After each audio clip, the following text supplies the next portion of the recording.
Hey guys, Min Shaheen MMA here, and I'm here to discuss with you this weekend's fight with Derek Brunson and Edmund Shahbazyan. Let's go ahead and start with this main card. We got Kevin Holland versus Trevin Giles. So, this is a middleweight fight, but Kevin Holland always bounces around from middleweight to welterweight, whichever he feels. He's one of those flashy, exciting fighters that we all like to watch. And Trevin Giles, good too, solid 185er. Has his basics, fundamentals, and let me tell you something, basics win fights. Now, something that I'm kind of like blown away by almost. Kevin Holland had said this, not that we're even talking about title fights for him, but it got brought up in an interview. He says that Kamaru Usman would be an easier fight than Israel Adesanya.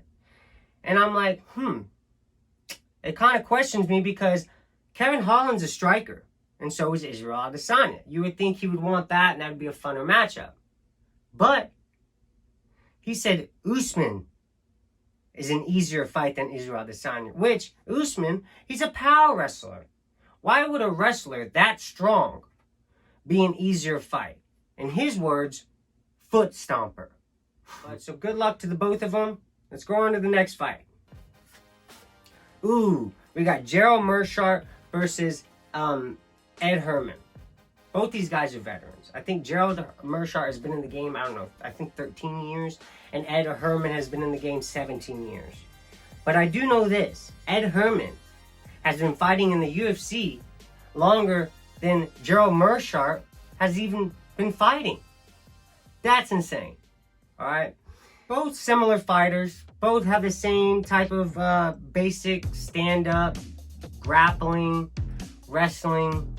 One fight's orthodox, one fight's southpaw. That can always give you a bit of problem. Who might win this next upcoming fight? So Gerald Meerschaert had fought Daron Wynn. Daron fights at an AKA gym, the same gym Khabib Nurmagomedov and Daniel Cormier fight at. And Daron Wynn is an Olympic freestyle wrestler, okay? And Gerald Meerschaert submitted him. I was like, mind blown when I seen that. I was like, what? Well, I kind of favored towards Ed Herman. Not that he's only been in the UFC longer than Gerald Meerschaert has even been fighting. Not that he's from Portland, Oregon. And not that he knocked out Patrick Cummins 2 fights ago. I'm saying he's up there, man. He's a vet and he's still winning. He's on a 2-fight win streak. And you know what? Guys like that, you got to do nothing but respect them, you know? Good luck to these guys. I'm excited to see your fight. And we're on to the next. The next one is a fight where you got to have your eyes peeled and you're freaking just glued to the TV. Don't take them off. You know what I'm saying? If you blink, you might miss something. And that is Lando Vannata versus Bobby Green. A rematch which happened a couple years ago that ended in a draw. I'm excited for this. You know, Bobby Green gets dropped in the first round, and Lando Vannata, at the end of the fight, his face is all beat up. And you want to know what Bobby Green said? Bobby Green goes, why would he want to sign that contract again? Why in the hell would he want to sign on that dotted line again? He was beat the F up. And he's like, he had a cut here, cut here, cut here, cut here, cut here. His eye was about this damn big. And he goes, if he wants to fight, sure, I'll go ahead and finish this. So Bobby Green's planning on a knockout. Now, Lando Vannata, you know what? He says that guy hasn't changed. He's the same fighter he was a few years ago, and I've gotten better. And I'm going to finish him. So both these guys are looking for finishes. Most likely going to be a knockout. I'm excited to see your fight, and I will be watching. Good luck to both of these gentlemen. On to the next. Vicente Luque. I loved that fight where he fought Mike Perry. Anyways, I'm sorry. Vicente Luque versus Randy Brown. Sorry, Randy Brown. Anyways, Vicente Luque, when he fought Mike Perry's nose was like, I don't know. It was freaking all the way in Brazil. Vicente Luque I think it was a knee. Yeah, kneed freaking Mike Perry's nose all the way back to Brazil, where he's from. He probably has a little vase, you know. Anyways, Both these guys are supposed to fight in April. Didn't end up happening. Vicente Luque got another fight. And I think, yeah, it was a top 10 opponent that Vicente Luque got the fight with. He ended up winning. And Randy Brown's kind of stuck there like this. Like, what the heck? You know?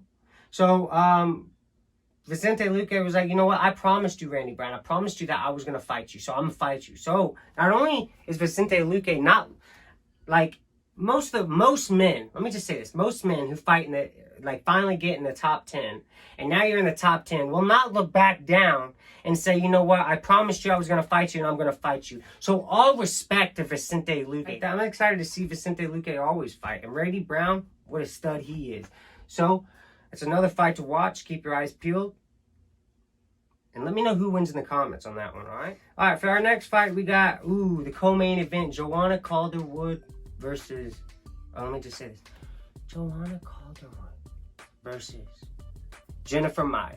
The only reason I say Joanna Calderwood in that type of voice, not to be disrespectful, but she does have a soft voice. It's like this. And you would never expect her to fight. But she does fight, and she's badass, you know?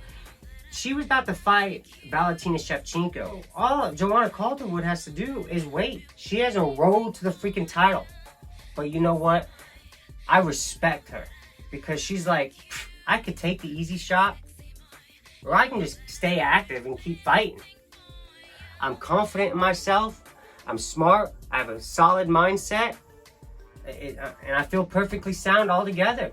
So she's like, I'll go ahead and fight Jennifer Maia. She needs a fight, I'll step in late notice, and I'll fight her.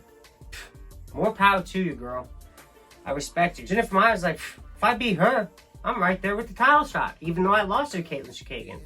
So, she's in a good position, and Joanne Calderwood is actually putting a lot at risk here. But I trust her. She knows what she's doing, and she has a lot of confidence. So, anyways, who we got now?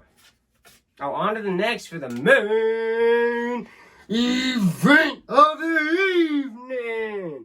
Mr. Derek Brunson versus Edmund Shahbazyan. However, Derek Brunson versus Edmund Shahbazyan, I'm excited for it. You know, Derek Brunson is no slouch. All right, look at all his losses. You got Robert Whittaker, former champion. Israel Adesanya, champion. Yoel Romero, Mr. Ninja Turtle. Freaking Jacare Souza, also former champion. So you gotta look. You gotta look at all these guys and be like, he ain't no slouch. So everyone that's commenting that, oh man, he lost it, or, you know, he fell off after the Izzy fight. Not true, dude. Not true. I mean, if you get past Derek Brunson, that's a true test, Derek Brunson. You know, it's a test for anyone. But Edmund Shahbazyan, there's a lot of excitement around Mr. Ed Shahbazyan. And that's because, you know that little 15, 16-year-old boy when Ronda Rousey was the champion? You know that little throwing dummy Ronda Rousey had? That was Edmund Shahbazyan. I was a fat kid, fat chubby kid, you know, just wanted to go to lose weight. This kid has been here from 10 years old. He was part of the open workouts with her. This is a test for Edmund Shahbazyan. We know he's a smart fighter. We know he's an all-around complete fighter. We know he's a tough fighter. But the questions we do have is, can he go in these championship rounds? Does he have the endurance? Can he face adversity? Can he get through the 5th round? Can he get through the 4th round? These are all questions we have. And we'll find out this weekend. Make sure you punch that like button, kick that subscribe button, and I'll see you next time.